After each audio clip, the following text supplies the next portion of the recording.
And I know that's what fundamentalist Christians preach. I know they do. And I think it's crap. I don't believe it. How so? Because it doesn't make any sense. To believe that, you'd have to believe that God... You have to teach a kid to steal? No, you don't have to teach a kid to steal. You don't have to teach a kid to give away half of what they own or half their candy bar to their friend either. But so which one of those is the nature? I would say you don't have to teach a kid to lie. You don't have to teach a kid to not to hit someone in the face when they take their stuff. No, but you don't have to teach. But Johnny see, all you're saying is that they're when they do something that's wrong, it's their base nature, and when they do something that's right, it's because of God. So if you're going to say God is the reason for everything we do right, then God's also responsible for pediatric cancer, for the war. Well, if he's responsible for everything that's good, how is he not responsible for everything that's bad? Because he's the opposite of that. Yeah, well, that's an article of faith that you believe, and I don't. And that's... So is that one of your main sticking points, the problem of evil?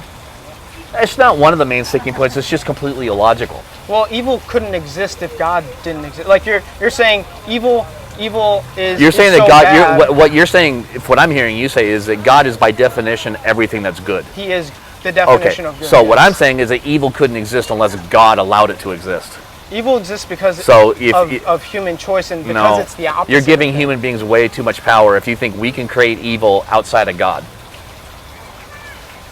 I think he gave us a choice in the garden, Adam and Eve, and he said, Do you believe that's a true story? That's a literal story? Do you want to know why I believe it's a real story? All right. Because there's like different genres in the Bible. You know it's 66 books, right? They're not all written the same. Yeah. You know the Psalms are I also know that poetic. some of the books that were in the Bible and other types of history are no longer in the Bible, and other books are added. Well, I think that's a different conversation. Yeah. I think that's we could talk about that if you want. I just don't think it has a valid argument. Because there's this thing called historical criticism and textual criticism. Yeah. I'm sorry. That's why we reject a lot of those pseudo Gospel of Barnabas, Gospel of Thomas. Yeah. But anyways, getting back to what was I saying? You're talking about different genres, and so different genres. Yeah, you can go ahead. So like Genesis, it's written the genre of history. Many scholars believe that it's historical narrative, and we take that because there are stories, is describing people, places, things that are happening across a period of time. Versus, the Psalms, which is more poetic, right? It says, "Your love covers me like feathers." Like, obviously, it's more that's poetry. not literal. Yeah, I don't think anything. Because it's a poetic book. I don't think anything in the Pentateuch, is that what it's called? The Pentateuch. Pentateuch. I don't think anything in that could be possibly taken literally. Well, actually, historically, like the Exodus account, like that's actually you are choosing to believe certain historians, and that's fine. But there are no collaborating historical books other than other ancient scrolls that were written. And I don't know how you read something that's 3,000 years old, something more than that, and talks about things like the Red Sea parting and the pestilence, or even going back to Noah's Ark or everything else. Well, in our worldview, that's possible. In the atheistic worldview, that's also possible because you believe in miracles. You believe that nothing can come from everything, and that today isn't going to be like tomorrow. No, we don't know for sure. Don't put that in my mouth, man. That's actually, come on. that's not. I'm saying that's like Richard Dawkins. Yeah. They would say that's called the principle of induction.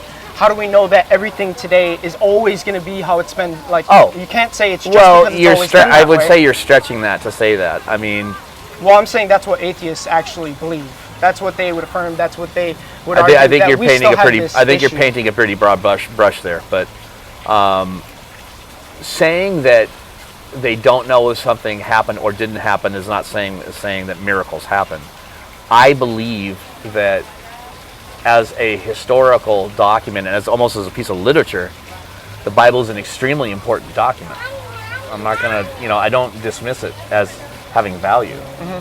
But I reserve the right to look at it critically, from certain points of view. And since Adam and Eve were the only two human beings there, you'd have to believe that one of them wrote down all this stuff. Or, how does that... You guys ever play the telephone game? Right? So you're at a party, and you've got 8 people lined up, and one person whispers in one person's ear, then they tell the other, and you're in the same room, speaking the same language, and from one person to the 8th person, the message is completely garbled.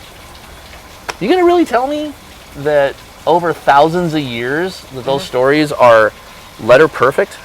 for you to believe that, and I don't mind if you do, but you'd have to believe that God ensured that to happen that way. Yeah, we do. But that We do. also presupposes that you believe in God. That's not Yeah. a scientific argument. Do you believe That's a in- faith-based argument. do you And you're believe welcome in- to have it, but I'm just saying it's not scientific. Do you believe in Abraham Lincoln?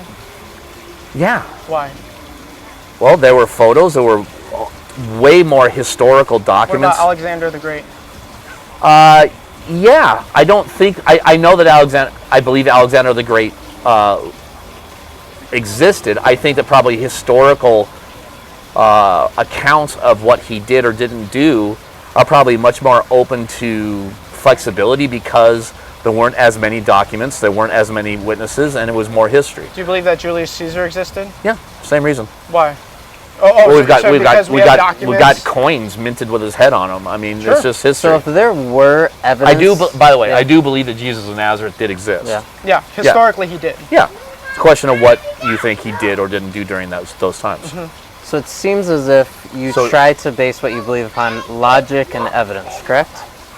That That's not a generally. trick question. No. Yeah, I'm That's just- no. yeah. Yeah. That's generally I'm not setting you up for something. not at all. That's generally yeah. So now, if there were, hypothetically, how much evidence would you need to believe there is a God and that is the God of the Bible? How much evidence would it take for you to be like, all right, that's it? I don't know. I really don't. I can't conceive of what would be necessary. As a matter of fact, I do think that's a trick question, but I don't think you intended it to be one. I think that the very nature of the relationship between a God, as described in the Bible, and people who believe in it, is absolutely dependent upon faith. I don't That disagree with it that. would not, if you believe in God, it can't be based on evidence. It can't be based on proof, because the very nature of God circumcedes that. Wait, why does he the kind of God circumcise? that you describe. If you believe in God, then the ability of that God, the power of the God that you guys imagine, is beyond proof. It would never be able to be documented or be able to be displayed to us in a way that we'd understand. I feel like this So is proof. I feel Yeah, like but I could say there's other reasons for this too. I would say there's no scientifically you cannot say that something created something with intelligent design. You're good. Something with intelligent design scientifically never ever. You're using intelligent design as a given, and I would question that. because that's scientific. We look at this Not brick, everybody we look at agree. this Not chair. every scientist believes in intelligent design. The No, way you're using not it. even close. What I I'm mean, saying, think about how many different species have died out on this planet, and how poorly designed human beings have been. well, that's because of sin. Well, that's convenient. It's not convenient. It's just That's sin. okay. Well, that's your belief, but I'm just saying it's like, that's always kind of the bailout. Is like it's because of us. It's because of our own sin that we struggle. Well, I just don't buy Well, it. if we all were, say, got out of the picture, right? If we were all just loving to each other, if we were all following laws that are beneficial to our neighbors, helping the widow, helping the poor, helping in any way possible, we're not lying, not stealing, not cheating, yeah. all those things. If we all obeyed those things, obviously life would be way better. Well, that's what the Bible teaches that. I'm saying God in the picture, we have those things because of God, because of the image of God. But we want to leave you with this, because this is the most important thing. Sin, obviously we talked about it. You don't seem to like the idea of sin, but it's... No, I'm not sure I accept the definition of it. The literal word means a falling short. It's like an arrow, like you're shooting at a target and you miss the target. That's like the kind of idea behind sin. The Bible says we all miss the target. It says the wages of sin is death. So what you get for missing the target is death. We all die. I'm not going to live to 150 years unless they come out with some new science, I guess. But I'm going to die. The wages of sin is death. And You don't think it's just a biological reality that bodies have a shelf life and they Do you they think quit it's moving? weird that our bodies regenerate? Like if I get cut, it's going to heal over? Do you think that's weird? I think it's amazing. I think it's great. I think it's awesome. I think it's but a it shadow also doesn't of what last forever. I think it's a shadow of It was meant to, but it's obviously not going to. Yeah, well. But the most important thing, sin. We all fall short of the glory of God. We all fall short of the standard. Jesus came. That's why he came and he died, because God is a just God. He's not a person who looks at a murderer and he says, I'm going to let that murderer go because I'm a really forgiving guy. He says, no, we would all say if someone hurt your son, right? You love your son. We love your son in a non-weird way. We care about people. Yeah. We don't want to let people go. Well, it's the same thing with God. We don't just let people off the hook who've done evil things. Yeah. So God sent his son out of love and out of mercy, his own son, to die the death that sinners should have paid for, should have died for. So let me ask you this. Yeah, go for it. And this is straight from Christopher Hitchens, so I got to give him credit. You're good. Most anthropologists or biologists would say that human beings, as we know them, like post-Cro-Magnon man or whatever, right? Let's say they've been on this planet for, I don't know, 100,000 years, something like that. I think that's kind of a decent benchmark. Okay. Prehistory, right? And for millennia after millennia after millennia, they had vicious, short, difficult lives. They died early. There was murder and rape and tribes slaughtering other tribes, and average lifespan was probably 38, and people died of things like cavities and diarrhea and head colds. There was no. So think about it. There was nothing for 100,000 years, and then through all of this, God just watches this indifferently. Doesn't send his son. Just lets all these people that presumably had souls live horrible, brutish lives. Finally decides to send his son to probably the most ignorant, backwards, remote place on the planet at that time.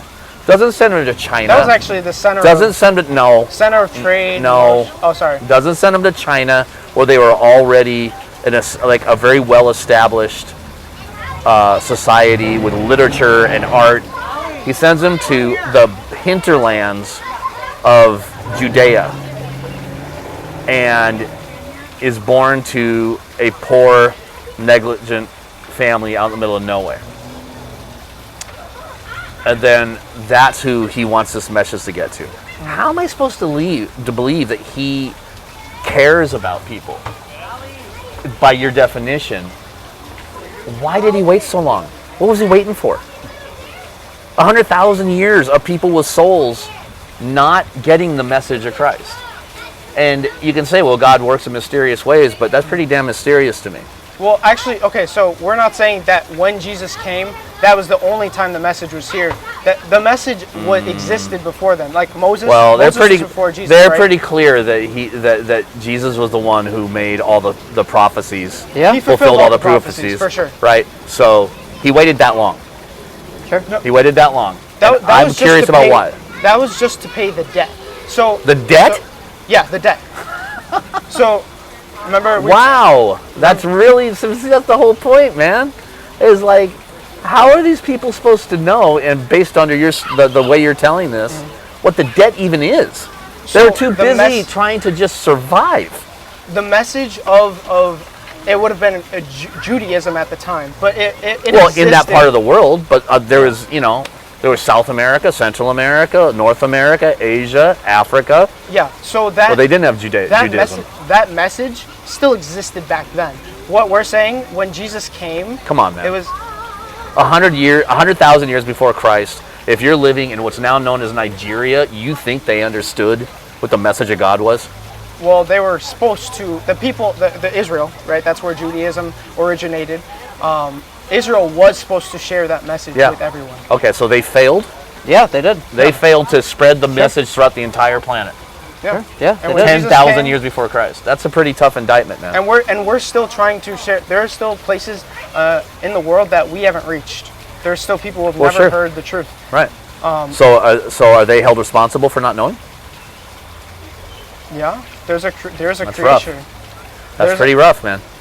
See, this is where I come to my whole thing about religion. It's like, it just, at a certain point, I just think it's fundamentally unfair to hold people to those kinds of standards of expectations. But in atheism, why does fairness exist? Or fairness isn't like an absolute. You're getting absolutely mad at people because they're God, because he's doing this thing, when absolute standards of fairness only exist when God. That's your says opinion. they I can. think that's not true. I don't agree with that. I don't think it's true. If another atheist disagrees and says that no, absolute standards don't exist, who's right? You or him? I don't know, but my sense from what I've lived and what I've observed is that people have an intuitive sense of what is going to lead to the best. You can call it whatever you want, but it's almost a sense of self-preservation. If you're in a community and you have a choice to have community or chaos, to have a connection with your fellow man or to just care about yourself, even just a sense of preservation to take care of you and your family is going to lead you to have a sense of community, because it's safer and you are more productive and people end up healthier rather than chaos where you have a lack of that. So you can even take the moral question out of it to a certain extent and just say it makes more sense. And it's... What if it makes sense for me to kill 6 million Jews because... Well, that clearly doesn't make sense. Why does that not make sense? Well, look what happened. It didn't help anything. It worked out for Hitler. No, did it? How did it work out for Hitler? I'm not saying ultimately. I'm saying at the well, time. wait. There's only ultimately is how you judge these things. No, I'm saying at the time he thought, well, this is good. Yeah, but he was wrong. This is why was he wrong? He was wrong because that was not a sustainable solution. It didn't work. The entire planet rose up against him. If it was sustainable, would it be right? I'm not saying it would be right, but you're asking me about whether it worked. No, of course it's not right. Of course it's not okay to enslave and kill, millions of people. Of course not. Of course not. But this is the thing, is that I'm not going to get into the comparison of, is religion the only bad institution? No, of course not. Of course, the Chinese under Mao were incredibly vicious. Of course, the Soviet reign under Stalin was incredibly inhuman. But it's not a black and white conversation. It's not a binary system. You can have horrible examples of religion, and you can have horrible examples of we'll call it a non-religious state. I don't think many people have done horrible things. I don't in the think name of that's it's not one or the other.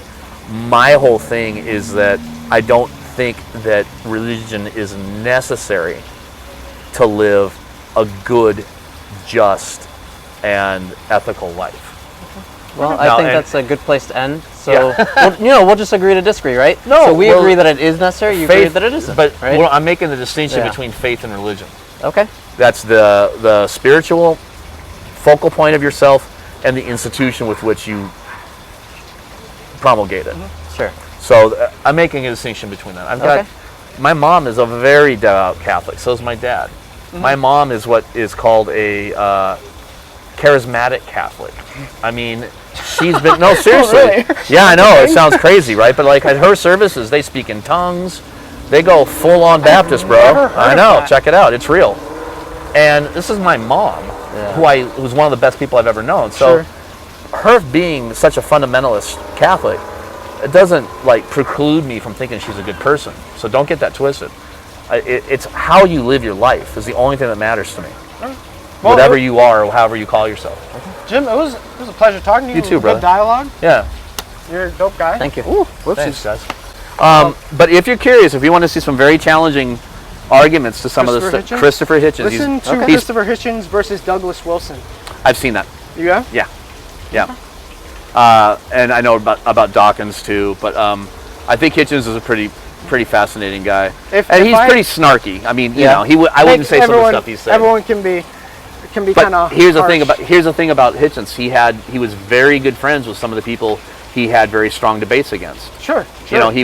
He's the way I think you're supposed to be. You can disagree about these things, but you judge the content of someone's character by how they live. Okay. We're gonna send our. And if you guys are right, and I'm wrong, and there's a God up there, I'm pretty confident He's gonna look at the choices I've made in my life and say, all right, Jim may not have believed in me, but he lived his life in a way that I can get with. He's all right. If I promise to watch a video from Christopher Hitchens, can I leave you with something? Sure. That's fair. I'll leave you with this. This answers a lot of the questions, probably more articulately than I can. Okay. I'll take a look. But it has to do with, just science and faith and stuff like that. So if I want it was a pleasure talking to you, buddy. dude. So if I want to see this, where do I have to go to? Find Yeah, it? YouTube channel is called Grace Witnessing Ministry. Okay. So I'll probably have it up there in the next few weeks. Cool. But I might have to cut out a little bit of like people walking by and No, such. I know. But Always gotta edit. But yeah. We'll edit your argument so you sound dumb, and then like, we look smarter than you. So you guys have done this before? No, it's all good. It was nice talking with you, man. You too. Just, I always try to keep my mind open. Yeah. You guys do the same. Because even a religion needs to change and evolve and grow, and they exist in different eras, and different levels of awareness or insights are fair. To believe what you guys believe, then you got to believe that God gave you the ability to reason. Sure. Absolutely. And to inject what you discern and what you conclude into your belief system. Yeah. And any religion that's worth anything's got to be able to do that. Oh, Yeah. for sure. I agree. All right. Well, Anyway. thank you very much. If you bless don't mind, you. if I could just get that mic back, and No, that's mine we'll now. be out of your way. Thank you very much for your time. We really do appreciate it. That was fun. Yeah, for real. Let's get a lot of time there. Can I get this off? I don't know. You want help? Yeah.